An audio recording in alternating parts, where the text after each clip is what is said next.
Oh, I love her. That's the main argument. He could have dropped home. Get this done. It's October, it was last October. Yeah, I went down yesterday. Mark, you been I was busy? lucky enough, my son went down a couple of days. Slam, man. I went to CMC today and waited an hour to went be down waiting yesterday on there. So afternoon. busy. We was lucky enough, one- Pulled in the couple parking lot, people one of the in 3 cars there, but I guess He said a couple of days this week. dude just needed to order an entire house worth of stuff. Yeah.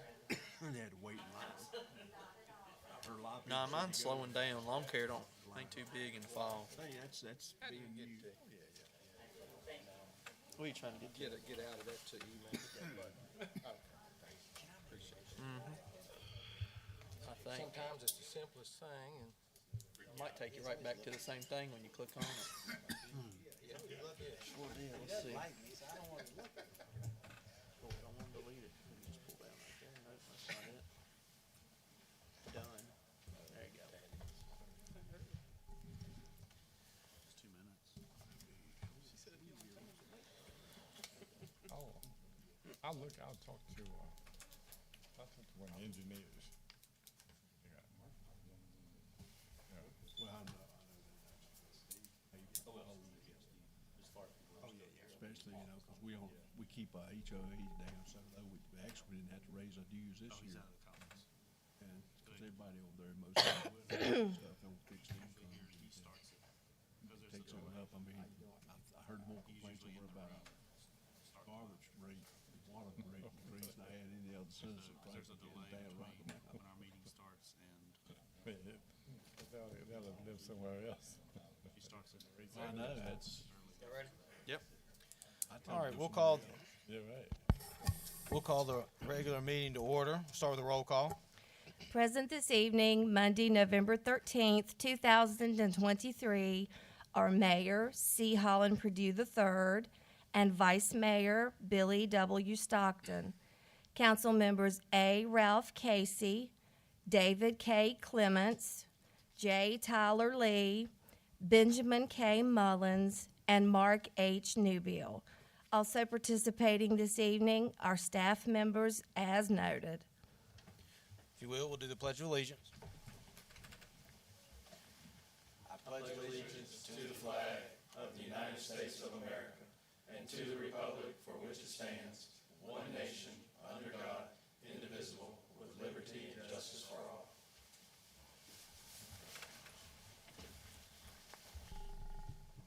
Next, I'll ask for an approval of the agenda.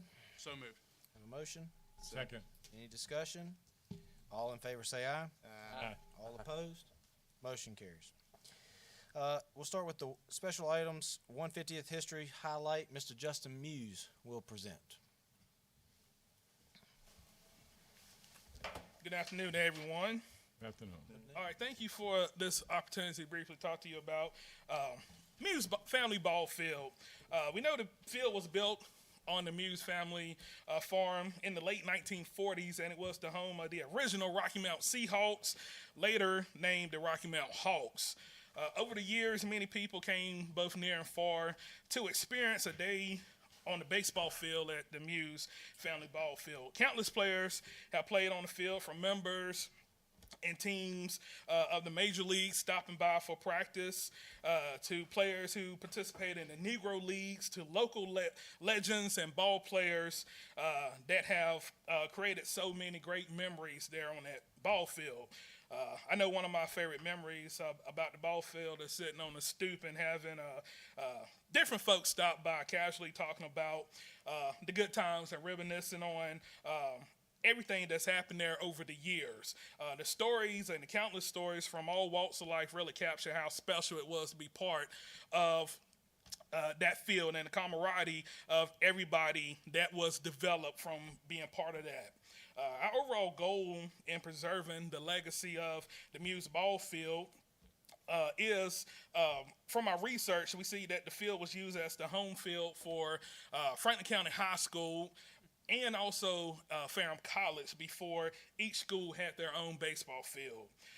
Also, from what we learned in the brief research that we have done so far is John Muse, which is my uncle and also took over as the manager of the Seahawks, and the Hawks helped build the Franklin County High School's first baseball field, which is now on the football field right now.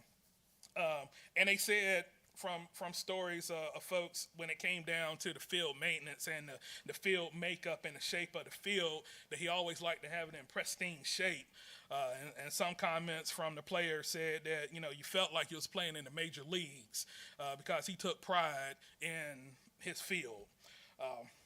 As mentioned, we want to preserve the legacy of the Muse family ball field and what it has meant for the community.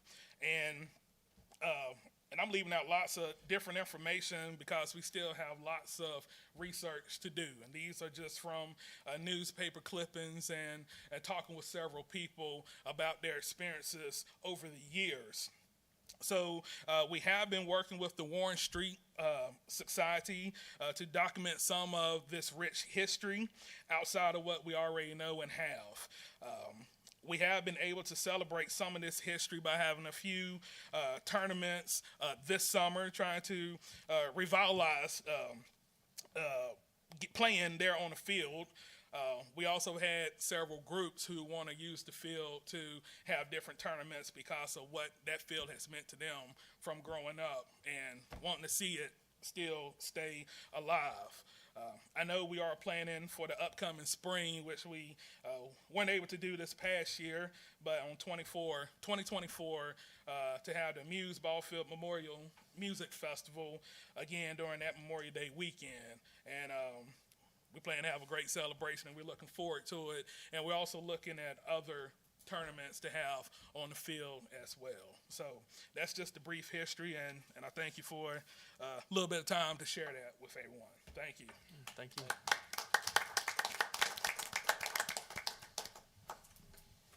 Next, we have a public hearing tonight. We'll be hearing from Mr. Copenhaver on the amended fiscal year 2022-2023 budget.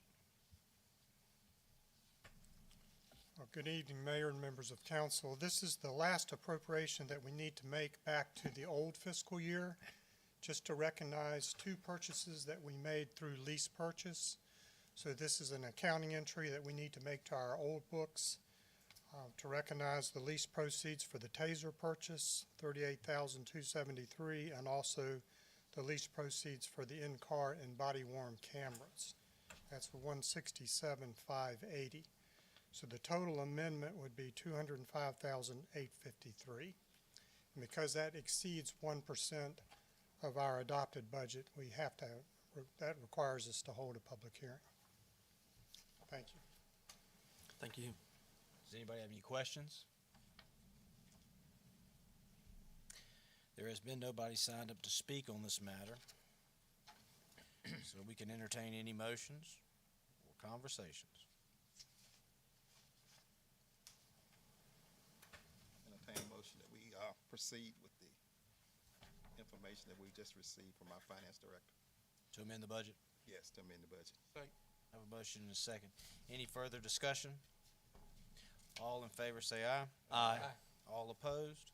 Motion carries. Next, we'll ask to approve the draft minutes as seen in your packet. So moved. Have a motion Second. and a second. Any discussion? All in favor say aye. Aye. All opposed? Motion carries. Next, we'll ask to approve the consent agenda that was in your packet. So, man. Have a motion and a second. Any discussion? All in favor say aye. Aye. All opposed? Motion carries. We have no one signed up to hear from on the hearing of citizens, so we'll move to new business. We'll go to 9.1, purchase of equipment for water storage tank on Scufflin Hill Road. Mr. Wood will present. I'll give you a brief summary of this one, and if there are any specific questions, Mr. Atkins is here to help us out with that. You had in your packet some information that talked about a proposal to purchase some equipment for an existing water storage tank on Scuffling Hill. Basic idea is that when you have different temperatures of water, usually it's because the water in the tank warms up during the day, and then when there's water going in there from the system that's colder, the cold and the warm water don't mix together sometimes, and so you get kind of varying levels of chlorine is really the important part. The chlorine is not evenly distributed. And so by having this mixing system in there, which is something that we use at some of the other tanks, it keeps it mixed up to make sure you have that consistent chlorine residual throughout the water. So that's really what it's about. And so if you see the information that we included in there, the actual dollar amount is, where did it go?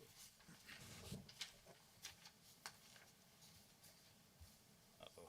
Kevin, I'm missing the page in here. Do you remember what the dollar amount is? Okay, it's right, you're right, a little bit less than $40,000 to get the equipment to put into the tank to take care of this issue that the water groups have with the water. And we're already using similar systems on our other water tanks.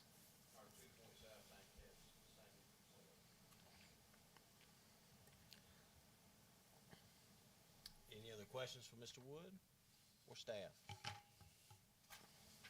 Motion to approve the request? Second. Have a motion and a second. Any discussion? All in favor say aye. Aye. All opposed? Motion carries. Next, the paving of Franklin Street between Claiborne Avenue and North Main Street. Mr. Wood will present. So as we've discussed previously, the town received a grant for about $1.25 million to pave Franklin Street from the town limits to Claiborne Avenue. And that also includes some sidewalk repairs and improvements for accessibility reasons. We stopped at Claiborne because that's about how much money we had in the grant. And so what we're proposing, we reached out to the contractor and said, if you're already going to be here, go ahead and give us a price of what it would cost to finish the paving from Claiborne to North Main Street. And so they gave us that price, and what you have in your packet is their bid. It's using the same bid numbers that they used for the rest of the project. And so it's $143,000, and they would essentially finish the street is what we're proposing. Do we have any access left over? I mean, can we use that from this same grant? I mean, I know grants are pretty strict, but It was, is there any access money from this 1.2 left over? no, the bids did come in a little bit less than 1.25, but since the project was specified to be those, that's why this part would be paid for out of just regular town funds. But, yeah. Yeah. Opposed to waiting, and then this cost would go up because they would have to come back, start all over. Right, that's the thought, is that since they're already gonna be here, it's cheaper than doing it as a separate project somewhere down the road. And you have the public perception issue. Y'all would all understand, we stopped at that point because of the grant, but a lot of people in the public would say, why didn't you just finish the road? It's only another, quarter mile or something down there. I have a question. Was this job bidded on in the beginning? Yes, It was. it was. Yeah, it was bid out, and so that's why we were able to use the same numbers, because it's already been competitively bid. So they're using the same Same number. bid numbers, yeah.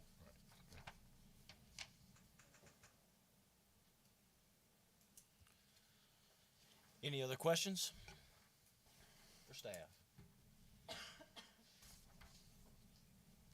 Any motions? I'll make a motion to move forward with paving with the new quote that we've received. Have a motion Second. and a second. Any discussion?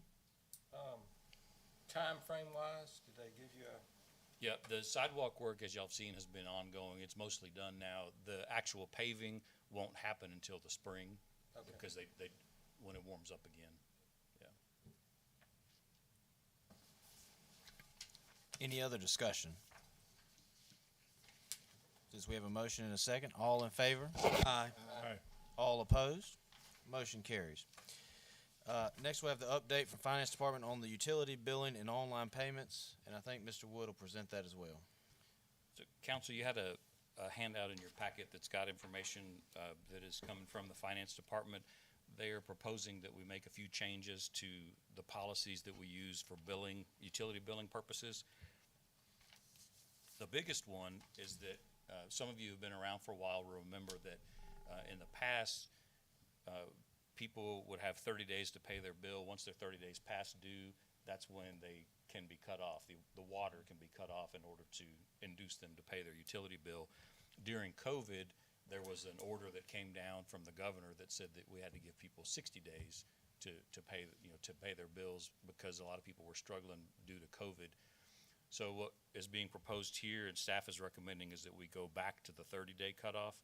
And there's a number of reasons for that. One of the biggest ones is that I think Amy and Vincent agree. At the staff level, we believe that a lot of times by giving people a longer time frame like that, it doesn't help them in the sense that they just get further behind, and then it gets harder to pay off a couple of months at one time. So we think that in the long run, this is actually helpful to make sure people stay current, and then they don't get so far behind that they can't keep up. And so that's the proposal on the actual disconnection part, is to go back to doing 30 days rather than 60. There's a few changes in there related to how we do the disconnection fees and deposits that are a little bit different than what we've done before, but the disconnection at the 30 days is the biggest one. There's also in there, we're changing the way that we do our credit card payments, and so it's gonna change what we get charged from the credit card processing company. So there's information in there, which the short version is, we get charged 3.95% when we implement this new system. We would pass that same charge on to the customer then when they use their credit card. And then there's an update of how we do return checks, and like I said, a few other things like deposits. And Vincent and Amy are available if anybody has any questions. And this will all take effect the first of the year, is that right, if we do pass this? That's the proposal, yep. And we would, of course, notify the customers and send that information out to make sure that everyone's aware of the changes. And while we're on this topic, the survey that we sent out this past month for the water bill, or that was in the water bill, have we received back a lot of those surveys? Do we know? I've seen quite a few. I don't know if y'all have a feel for kind of how many have come in, but it looks like a lot of people have responded. And when I've been in the finance area during the day, when people are making payments at the window, the people that are taking those payments are also, if they don't give them the actual survey back with their check, or something, they'll ask them to fill it out. And it'll allow us to have some more flexibility and do better with notices and different things if we have their email address, or even simple things like, instead of sending out a paper bill, if we have people's email address and they tell us they want to do it that way, we can just email the bill instead of mailing it out. So it'll be good in the long term. For credit card fees, currently, if you come in, there is no credit card fee to use your credit card in person? Correct? In person. In person. Going forward, blanket statement, all credit card fees will be applied to 3.95%? Correct. In person or not? Correct. And I know that our new system is gonna have where you can pay online there as well? Yep. Now, The paying online will have the same surcharge? correct. It'll be the same whether you're in person or online. The other new feature that's going to come out that we don't have available right now is that we'll have a phone number that people can call, and they can pay their bill 24 hours a day by phone, even if they don't use it. It's an automated deal where you punch in your credit card number, but that'll be a feature that we don't have now. I think, Amy and Vincent, correct me if I'm wrong, but the not having the fee when people came in, that was kind of a leftover from the way the law used to be, right, as far as credit card fees? There was some kind of exception in the state code that said if you came in person to pay a utility bill, you couldn't charge that fee, but we charged it for everything else, for business license taxes or meals taxes or any of that. And so this would just put everything on the same footing. And to avoid the fee, people still have the option of cash, check, or bank draw. Yes. And right now, in fact, I'm glad you made that point. The option that we try to recommend to people is the automatic ACH or automatic withdrawal, because that happens without having to think about it, and there's no fee attached to that at all. And so right now, Amy, did you say we had about 15% of the customers that are on that? Yeah. That's the free option and the most convenient option. But to be clear, it's just a pass-through. Like, we're not collecting any money. No, It's no. what we're getting charged This from is the just to credit cover card the company. cost, yeah.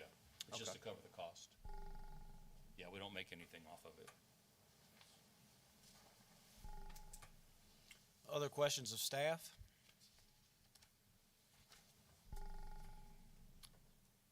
So we're still losing 0.04%? Is that right? Because it's what are we being charged currently? I lost my spot. Because I know every merchant services is different. They're always different. Yeah, correct. And Right. this is, I mean, it's a cash cow for a lot of these banks and merchant services.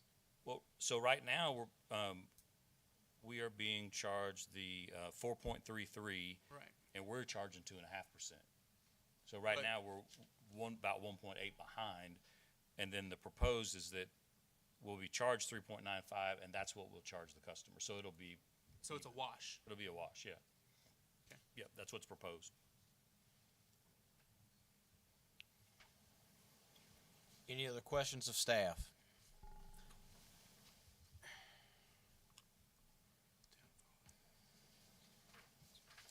Any motions? I'll make a motion to proceed with the staff recommendation to adjust our rates and everything proposed. And a second.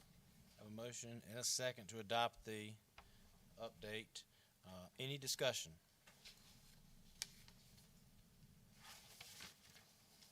Hearing no discussion. All in favor say aye. Aye. All opposed? Motion carries. Next, we have a closed session this evening. In order to enter into the closed session, a motion must be made to move into the closed session under the Virginia Code section cited as Section 2.2-3711A1, 3, and 7. Do I have a motion to go into the closed meeting under the cited codes? So moved to go into closed session under those codes. I have a motion and a second. Second. Any discussion? All in favor say aye. Aye. All opposed? Motion carries. We'll go into closed session now. Thank you for attending the meeting, and we will resume after the closed session.